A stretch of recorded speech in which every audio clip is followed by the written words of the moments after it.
a few days, energy prices for people across Pennsylvania will go up, putting further strain on your wallets. The average person could see their bills go up 20 to 30 bucks. Tonight, our sister station at CBS 21 is taking a closer look at why this is happening. The battle is stretching across multiple states, and it has some saying you are paying for the mistakes of Maryland. Candace Scalise has the story.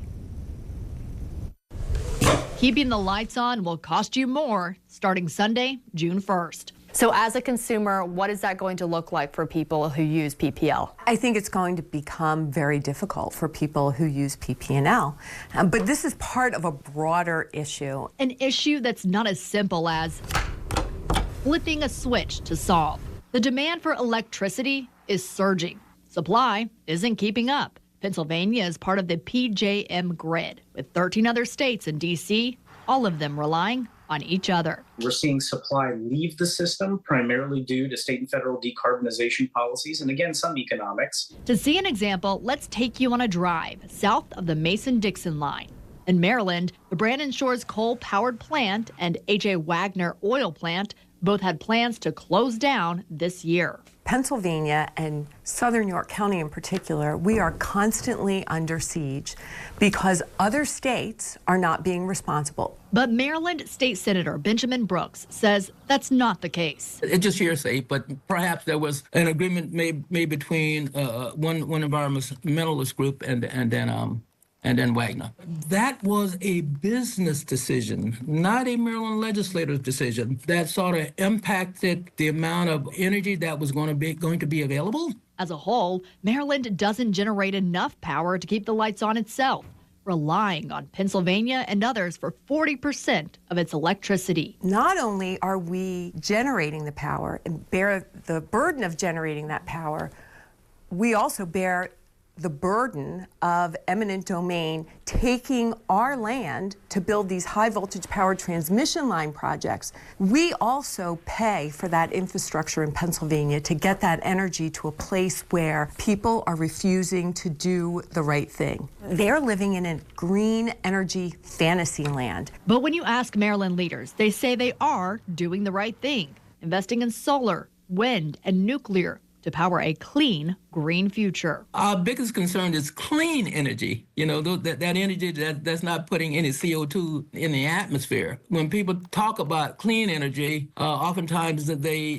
don't think about nuclear. Nuclear is clean energy. We need green energy as well. So when the plug is pulled on coal or natural gas plants, You're going to have to replace those resources. The replacements, which are primarily what's getting built out today, are renewables and battery storage. Those are not one-for-one replacements. Moving forward, the PA powerhouse will produce more energy. The Crane Clean Energy Center, or 3 Mile Island Unit 1, is set to go back online in 2028. The Homer City coal plant in Indiana County is being refitted to become a natural gas plant. Look, I've got 2 sons. I want them to breathe cleaner air. I think environmental policy and stewardship is an extremely important, sort of facet of our existence. But, if you want to keep the lights on, you want to keep them on affordably, you have to understand these dynamics about how these different resources, operate. It has to be reliable baseload generation. Wind, that's great. Solar, that's great. It's not reliable. But in order to make sure the lights continue to come on when you flick the switch, this is really tough. And so at the end of the day, this is going to require a lot of collaboration, a lot of partnership in order to see families and businesses through what I think is going to be a challenging time. In Harrisburg, I'm Candace Scalise, CBS 21 News. Senator Phillips-Hill also called for Governor Josh Shapiro to speak with the governors of Maryland and New Jersey about the issue. Our sister station asked the governor about that today when he was in York. Take a listen. I'm focused on energy here in the Commonwealth of Pennsylvania. Those governors can speak for themselves. I've made clear that we've got to re-examine whether or not Pennsylvania should be a member of PJM. Maybe we should set our own pricing. Why would I say that? Because here in Pennsylvania, we are a net energy exporter, meaning we create more energy than we actually need, and so we sell our energy to other states.